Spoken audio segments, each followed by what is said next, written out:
အသက်40နှစ်ပြည့်သွားပြီဖြစ်တဲ့စေကြီးရိုနယ်တို2026မှာဂိုးတစ်ထောင်ရောကမ္ဘာဖလားပါရသွားမလားပရိသတ်များအားမင်္ဂလာပါဝီလူချောင် IMAX ကွန်ရှီကိုစပေါ့အရီနာကနေအားလုံးကိုပြန်လည်ကြိုလိုက်ပါရစေ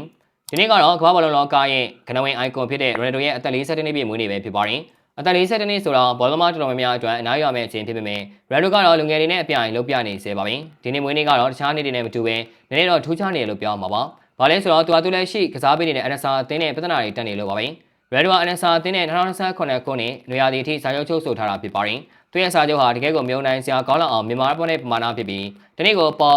4,800,000ခန်းအထိရရှိနေတာဖြစ်ပါတယ်။အသင်းရဲ့ရှယ်ယာ15ရာခိုင်နှုန်းကိုလည်းပိုင်ဆိုင်ခွင့်ရထားတာပါ။ဒါပေမဲ့ပတ်စံတစ်ခုတည်းနဲ့ရဲဒိုကိုထိန်းချုပ်လို့မရဘူးဆိုတာအခုဖြစ်ရကတက်တည်ပြနေပါတယ်။ဒါကြောင့်ရဲဒိုနဲ့ NSR တို့ရဲ့လမ်းခွဲကအချိန်မီဖြစ်လာနိုင်ပါတယ်။ရဲဒိုအတွက်အသက်ဆိုတာကကိန်းဂဏန်းတစ်ခုပါပဲ။ဒီဟာဒီမှာသူက NSR အတွက်18ပွဲကစားပေးထားပြီး19ကိုသွင်းယူထားနိုင်တာကြောင့်တပွဲကိုတကုန်းလုံးနီးပါးသွင်းနေနိုင်လို့ပါပဲ။သူရဲ့ကစားမပွားစုစုပေါင်းသွင်းကိုအရေးအတွက်ကတော့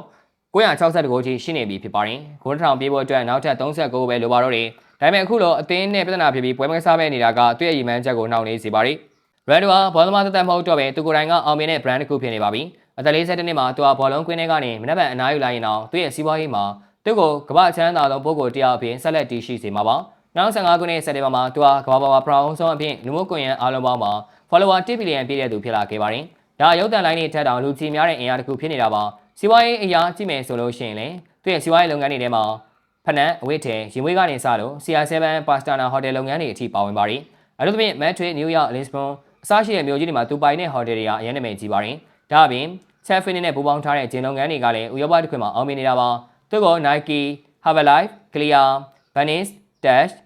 Armenia, Jacko and Goro ကလည်းစပွန်ဆာပေးထားပါတယ်စီးပွားရေးမှာရောဘောလုံးမှာပါထိပ်တန်းအောင်မြင်မှုတွေနဲ့အစိပ်ကြီးပါပဲအသက်40နှစ်အထိထိပ်တန်းအဆင့်မှာကစားနိုင်ဖို့ဆိုတာမလွယ်ကူပါဘူးဒါပေမဲ့ဘယ်လိုကတော့ဒါကိုဖြစ်အောင်လုပ်ပြနေပါတယ်သူရဲ့လေ့ကျင့်ခန်းဆင်းမှုစားသောက်မှုပုံစံနဲ့အနည်းအမှုတွေဟာတခြားကစားမတွေအတွက်စမ်းပြပါပဲသူအမြဲတမ်း professional ဆန်ဆန်နေတိုင်းတက်ပြီးသူရဲ့ခန္ဓာကိုယ်ကိုအကောင်းဆုံးအခြေအနေမှာရှိနေအောင်အမြဲတမ်းထိန်းသိမ်းထားပါတယ်ရဲဒိုရဲ့နောက်ထပ်ရည်မှန်းချက်ကြီးတစ်ခုကတော့2016ခုနှစ်ကမ္ဘာ့ဖလားပြိုင်ပွဲမှာပါရီအသင်းကိုဦးဆောင်သွားဖို့ပဲဖြစ်ပါတယ်အဲ့ဒီချိန်ကျရင်သူကအသက်40နှစ်ကျော်နေပြီဖြစ်ပေမဲ့ကမ္ဘာ့ဖလား6ကြိမ်ဆက်လိုက်ကစားဖို့တဲ့ပထမဆုံးစားမအဖြစ်စံချိန်တင်နေတာပါမြန်မာနိုင်ငံဘောလုံးဝါသနာအိုးရိတ်ချားထဲမှာလည်းရဲဒိုဟာရန်ကိုလူချစ်လူခင်များတဲ့ကစားသမားတစ်ယောက်ဖြစ်ပါတယ်သူရဲ့အသက်40နှစ်မွေးနေ့မှာမြန်မာပရိသတ်တွေကလည်း social media တွေပေါ်မှာဆူတောင်းပေးနေတာတွေသူရဲ့အောင်မြင်မှုတွေကိုပြန်လည်ဝေမျှနေတာတွေလှုံ့ဆော်နေတာကိုတွေ့ရပါတယ်အခုလို NSR နဲ့စင်ပြေမှုတွေရှိနေတာကြောင့် Red ရဲ့အနာဂတ်ကလည်းစိတ်ဝင်စားစရာကောင်းလာပါတယ်။ဒီနေ့ရောသူလာမယ့်နေရာဒီမှာအသင်းကနေထွက်ခွာနိုင်ပြီးသူရဲ့ငယ်ဘွားကလပ်ဖြစ်တဲ့ Sporting Lisbon ကိုပြန်သွားနိုင်တယ်လို့လည်းပြောနေကြပါတယ်။ဒါ့အပြင်သူရဲ့ပြန်မဲ့ဟောင်း Lionel Messi ရှိနေတဲ့ American Major League ကိုပြောင်းဖို့လည်းဖြစ်နိုင်ခြေရှိပါတယ်။ဒါပေမဲ့ဘယ်ကိုပဲရောက်ရောက် Red ရဲ့ရည်မှန်းချက်ကတော့ဂိုးတွေဆက်သွင်းဖို့နဲ့